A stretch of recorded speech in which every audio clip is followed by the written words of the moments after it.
Hi, everybody. Dan Illman and Mike Beer, the DRF race of the day for Friday, March the 10th, race number 8 at Gulfstream Park. It's a high-level allowance with a $75,000 claiming option for older horses. We're going a two-turn, 7.5 furlongs on the turf. Let's take a look at this field. You're going to want to scan or click the QR code for free formulator pass performances for this race. It's a really kind of salty race, Mike, with the number 2 Dr. Zempf, your 3-1 morning line favorite, making his North American debut for trainer Chad Brown, and he certainly faced top-level competition overseas.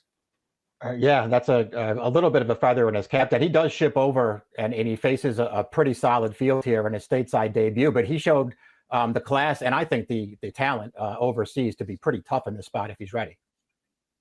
There should be some speed in this race, and we'll throw up the Timeform US pace projector. You note the red bar situation, which indicates a fast pace. The 3 Call Me Harry is quick. The number 1 Speaking has shown a lot of speed on dirt. The number 9 Chuck Willis has shown some speed, and there are others in here that are quick. Now note the number 8 Safe Conduct, a pretty quick horse, just ran 6 days ago, so you're going to want to head on over to timeformus.com. Once scratches are made official, this pace projector will automatically update, but you'd think that a fast pace would work to the advantage of the European runner.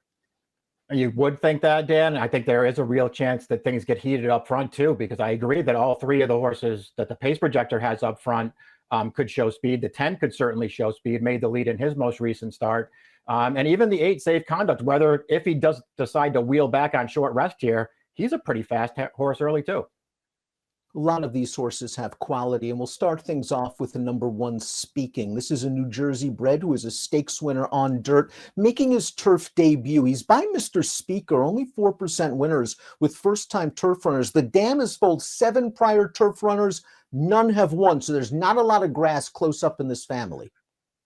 Yeah, exactly, Dan. And he's going to step into a field against some experienced and talented horses too, and it just feels like a really tough spot to make your turf debut, especially when you're not really bred for it. I mean, Mr. Speaker himself was a really good turf horse, but there's just no grass on the bottom of this pedigree.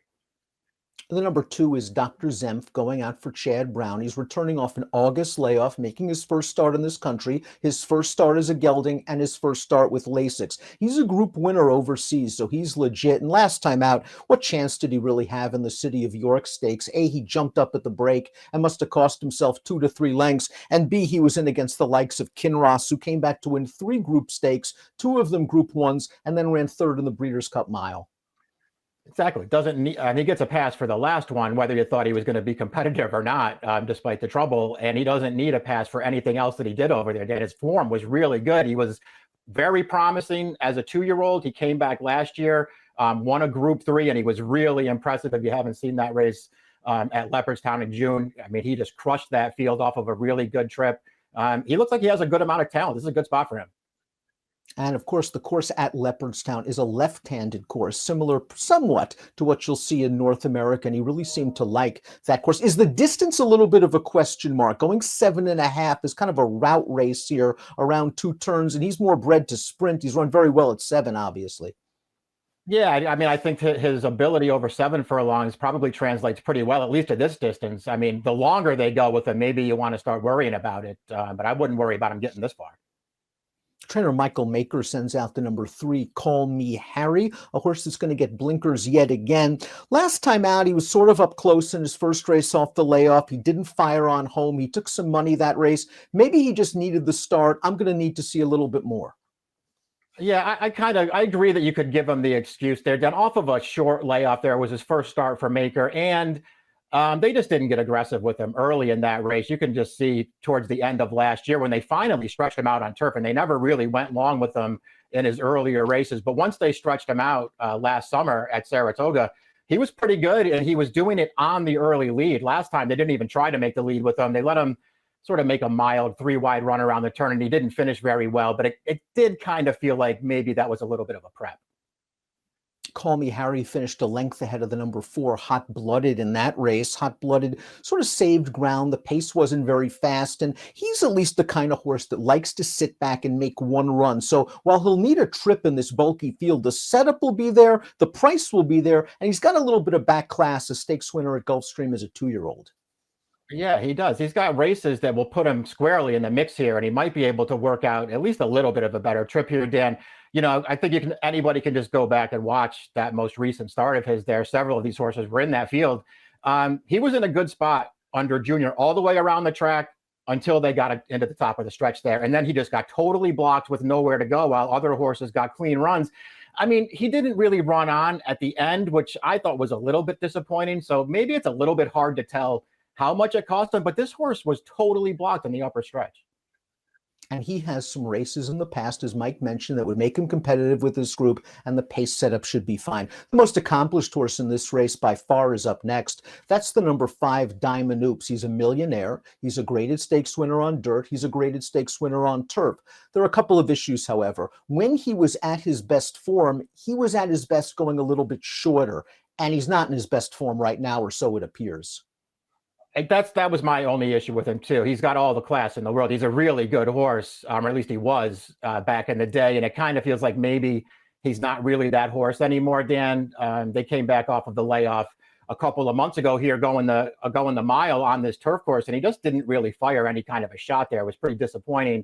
It's fair to wonder whether he can still run. If he has a flashback at 15-1, he can beat this field, because he has shown a big late kick and some shorter turf sprints in the past against some really good horses. One of the also-rans from his most recent start did come back to win, but that was at a reduced $16,000 claiming level at Tampa with a 78 buyer. The 6 Slipstream still might have a little bit of upside potential. He's going to have to do this race off a lengthy layoff. We haven't seen him since the Royal Ascot meet of 2022. It appeared that Christophe Clement was pointing him for the Hall of Fame at Saratoga. That didn't materialize, and now he's going to have to do this off of a long layoff.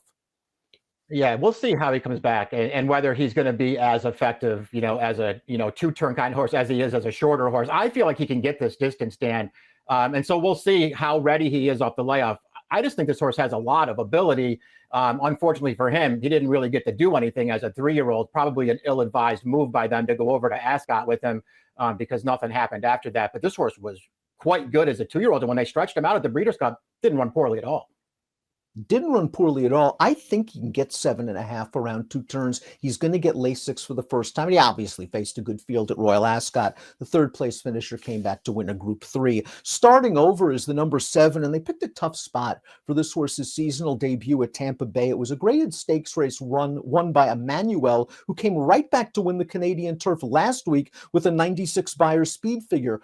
You could obviously say that this horse can improve off that performance. He does like to be a little bit close to the pace, but he's not a speed demon, so maybe he can sit just off and get the jump on the true closers. Yeah, I can see him getting the right trip in this race. He can race up close if he has to, but he's also been effective from further back. So if they go fast in front of him, it's not really supposed to bother this horse. I guess, listen, fair enough to just say the Tampa Bay last time, the grade 3 off of a little layoff. It was just too tough a spot. You don't want to be too hard on him. He was 45-1.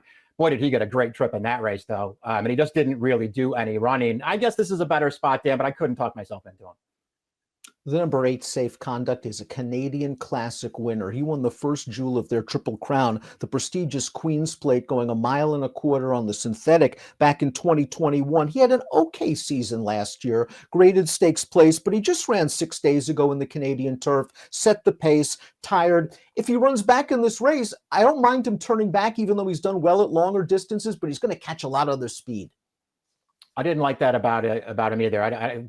It seems like there's so much other pace in this race that it could compromise him, because personally, I do think he's at his best when he's able to get out there and make the running in his races. So we'll see how much it affects him if he winds up wheeling back on short rest here. I do think he's a player in this race, Dan, but I'll probably look in a different direction if he goes.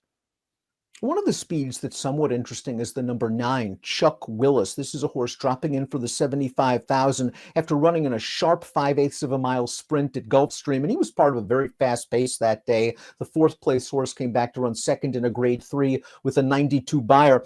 What I find interesting is when they brought this horse back off the layoff in 2021, he did very well going 7.5 at a mile. So it's not impossible. You do have to question his recent form. Yeah, that, and I'll just say, and I'm with you. They at least he showed last year in the spring that when they do decide to stretch him out, he can handle it. But to me, he can only handle it if he gets the right trip. And I think you'll notice from those 2 races early last year, April and May, I mean, he just got absolutely loose on the lead in both of those races, and they weren't going fast. And it feels like it's going to be a totally different situation here. The number 10 is First Empire. He's a stakes winner sprinting on the turf at Woodbine. When they've stretched him out, he hasn't been as effective just yet, but he's so lightly raced, I don't want to give up on him. I do think 6-1's a little bit light, however, considering the quality of this field. He ran off the layoff last time out. I didn't see much of an excuse. He finished ahead of 3 of these, but he had a good trip on the lead, and they're going to go a lot faster this time. Right. Your point's well taken, though, about about the price on him in this race. And I do think he has some potential, and maybe there's a forward move coming for this horse because he did show some ability early on. I wouldn't take the morning line on him. I would want him to drift off of that. And I base that mostly on that most recent start that you're talking about, because I'm with you, man. Nobody else went for the lead in there, so he got it, and he didn't have to go fast in that race, and he just wasn't good enough at the end to hold on. I know it was a little layoff. I was still pretty disappointed. The number 11, Illman, is a very sneaky long shot because he's a late runner with the right running style for this race. And I have a feeling they used this race that we're going to show you right now, a starter allowance as a prep in his first start off the September layoff. He's in between horses. I think he gained good fitness. He was beaten by a good turf horse and Therapist. I thought he was pretty game to get second in here. I think he's better on turf. He'll get a setup. The question is he as good as some of these other horses? He'll be stepping back up in class. That was my question too, but at 20-1, I wouldn't, I wouldn't press that argument too hard, Dan. He really likes this turf course. This distance is good for him. This race could set up really well for him. He's going to be a fair price. I mean, he's one of those long shots. It's not that hard to make a case for using him somewhere.